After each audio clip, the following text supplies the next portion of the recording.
Today we have a special speaker, Alex Ruggiero from Reshape Social.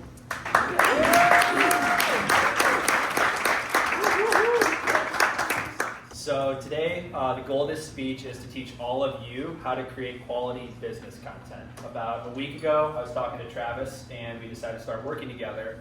And very quickly, he said, I'd like you to talk, but you have an option, September or July. So very quickly, I put this speech together, and I took the opportunity.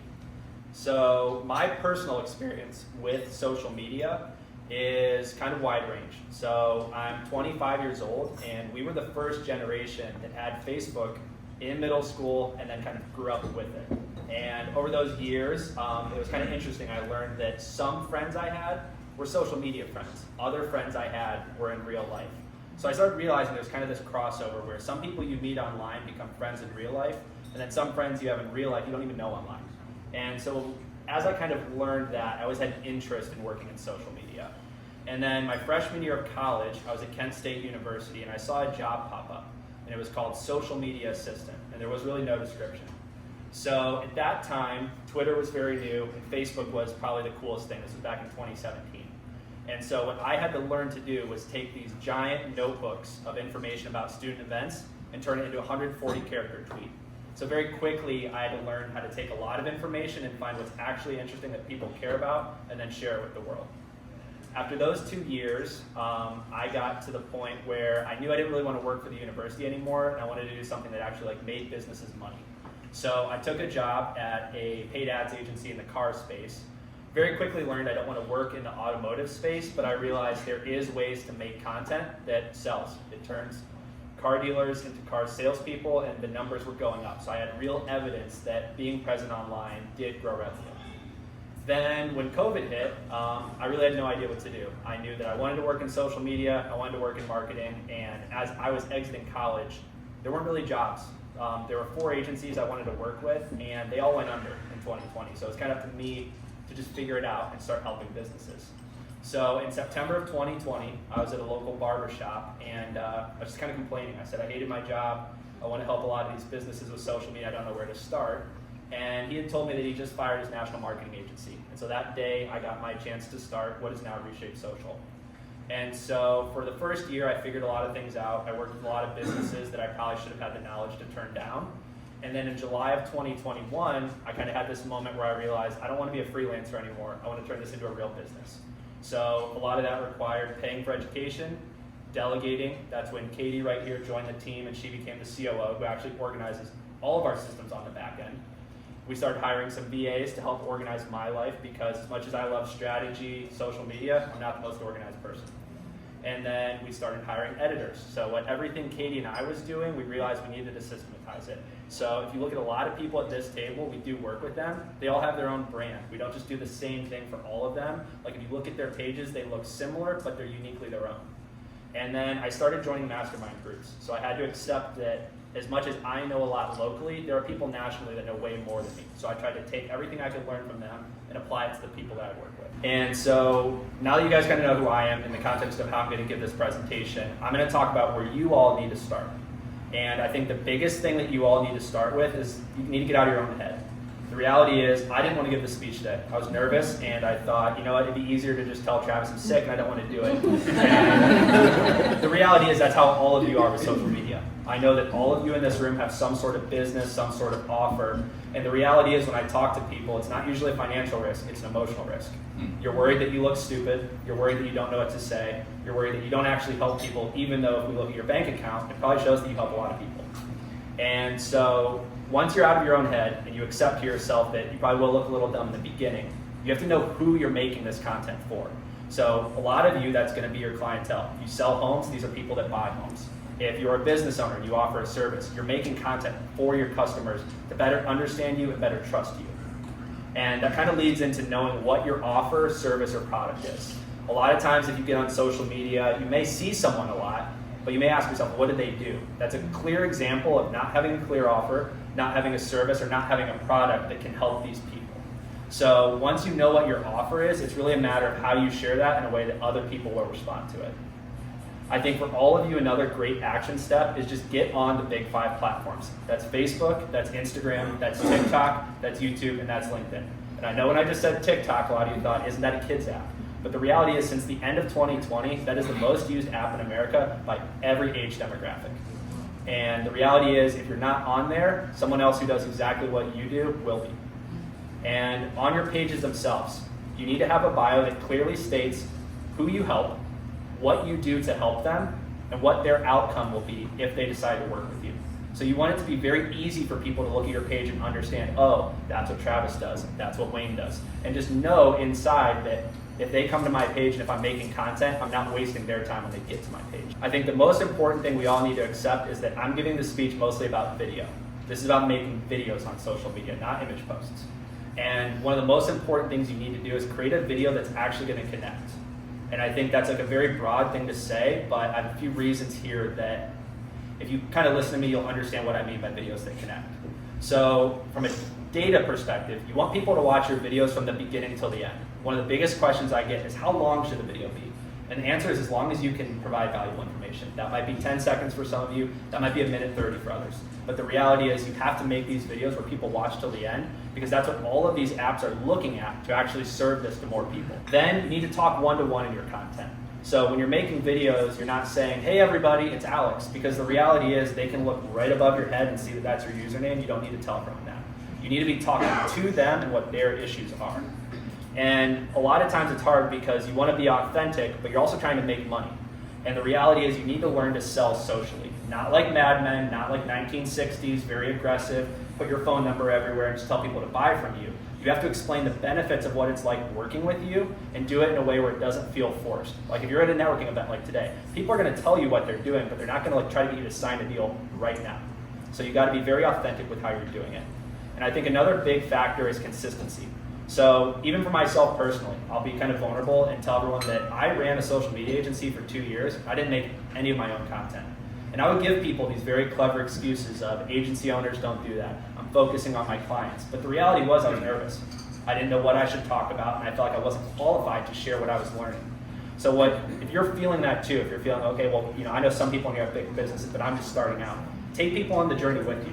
Start by sharing your first deal. Start by telling everyone how you got your third deal done. Because once they understand how you did your first 3, they'll be the ones that participate with you in your next 5 to 10. And then most importantly, you have to collaborate. A lot of people forget that social media is social media. And the reality of that is, when you collaborate with other accounts, not only are you getting to see a potential business partner and show people that you don't do this alone, you can actually access all of their followers and their data. And I know a lot of you in this room have email campaigns, you have text marketing going out to try to get deals. And if you could ask yourself, how easy would it be for me to just go to someone I already work with, make a video with them, and then all of their followers immediately know who you are? It's worth doing. And I encourage you, even if you don't work with us, all of you today probably know someone else in this room that you could make a video with. And then these are action steps that you all need to take after this today that will actually get you started. And the first one I'm going to go back to again is accepting that you're going to suck in the beginning. A lot of you in this room have seen Wayne, and his account has gotten really big. But the reality is, after Wayne signed the contract, it took 5 days of me telling him, hey, where are these videos? And he had to admit to me he was a little insecure to make them. Now, if you look at it, he got over that hump. He's now making videos, and a lot of people are engaging with him and having these new opportunities that didn't exist if he didn't just get out of his own head at the beginning. And most importantly, you have to know your who, your what, and your why. You have to know who you're making content for. You have to know what your offer is, and you have to know why you're making it. If you don't know those 3 things, you'll catch yourself in a loop of making very dogmatic content. You're going to see someone else make something cool, you're going to try to copy it, but it's not going to really come out how they made it, and people aren't going to engage with it. And then, as anything in business, you have to have a routine. A lot of people go, I just film when I want to film. But the reality is, you wouldn't do that with following up with a lead. You wouldn't do that with hiring amazing talent if they knocked on your door that day. You would take action immediately, and you would have it regimented that I do interviews Monday, Wednesday, Friday. I call from these hours every day. You need to treat content the exact same way you do. And once you're in that, once you have a routine, once you know what you're doing, you need to have some sort of company, whether you work with us or you work with another agency or you do it in-house, where you are the creator and then you delegate. So people like Travis, any business owners in this room, you shouldn't be staying up late editing videos. You shouldn't be wondering what your captions are to post, because the reality is that's not the highest ROI activity for your time being in business hours. And now that I kind of gave you all some action steps, I'm just going to share a few of the unique wins that we've had for people that we manage social media for. We have a realtor in Southwest Florida who makes videos on all 5 platforms, and not all of them are business related. She recently sold last month a $1.25 million home from a TikTok video. And the TikTok video wasn't even listing the property. It was her talking about how they need to clean the water in Fort Myers because it's terribly polluted. And a guy with a $1.25 million house reached out to her and said, "You're the only realtor actually speaking up for environmental protection down here. I want you to list my property." So you all have to understand that the reality is your offer is necessary. That's just checking the box. But who you are as a human and how you connect to people, that's where the difference is going to be made. Another win we had was Jenny here connected me to a tech startup called Walk Your Plans. They're over in Lakewood, and what they basically do is they will put life-size floor plans of any home, building, whatever it is, on the floor, but they had no social media presence. And this is kind of a unique challenge for us because there's no template out there. They're one of 2 companies in the entire country that does this. So when we were thinking of what videos do we make and how do we show what this does, I literally told them, we need to just take a video showing this. You need to just share what your offer is to everyone. So in the video, you can see a guy standing at his computer. He's saying, "I'm about to put a floor plan down," and then we showed it. That night, I think we posted at 4 o'clock. By 8 p.m., I was at the gym, and my phone is blowing up. They're saying, "Do you see what's going on? Do you see this account right now?" Katie's called me 3 times, and I'm freaking out that we made a mistake.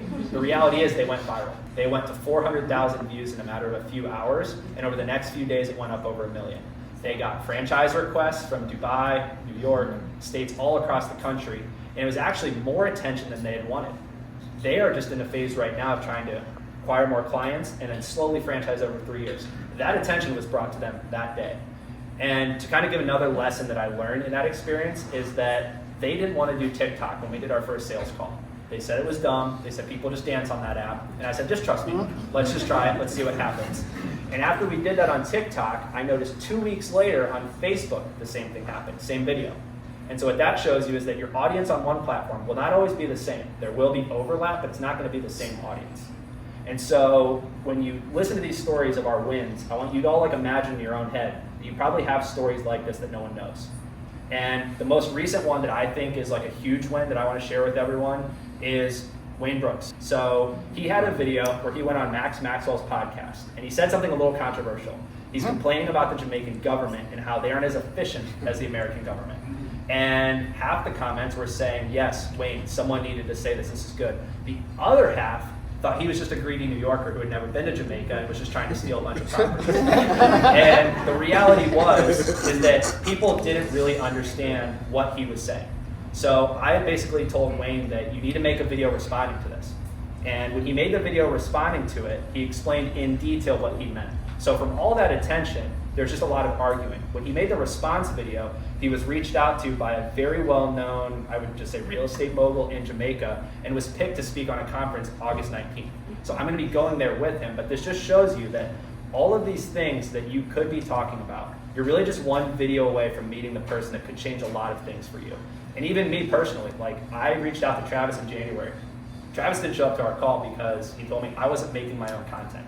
And the reality is, if you're not sharing what you're doing, people don't trust you as much. They may think it's good, but they don't know it's good. And then recently, I've been a lot more active. He had seen a few wins I did for other people, and that actually gave him the trust to call me and take that time to learn what we can do. And that's not even something I'm embarrassed of. It's something you should all learn from, because the reality is some of you may be doing that too. There was supposed to be a QR code where you guys could all scan this, but you couldn't get it to work. So to briefly tell you what our company does specifically. As we brand ourselves, I say that we help real estate professionals grow on social media with our Done For You program. And so what does that mean? We will help you craft your message and your offer.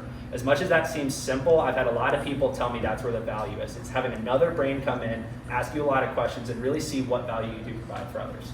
Then we create a monthly content plan, whether that's 3 posts a week, 4 or 5, however many you want to do, where we actually give you we don't script it for you because that kind of takes the authenticity away from what you want to say, but we just bullet point how to go about making that video with instructions, where you need to film them, if you want to film it in your office or if you should actually be out at a property.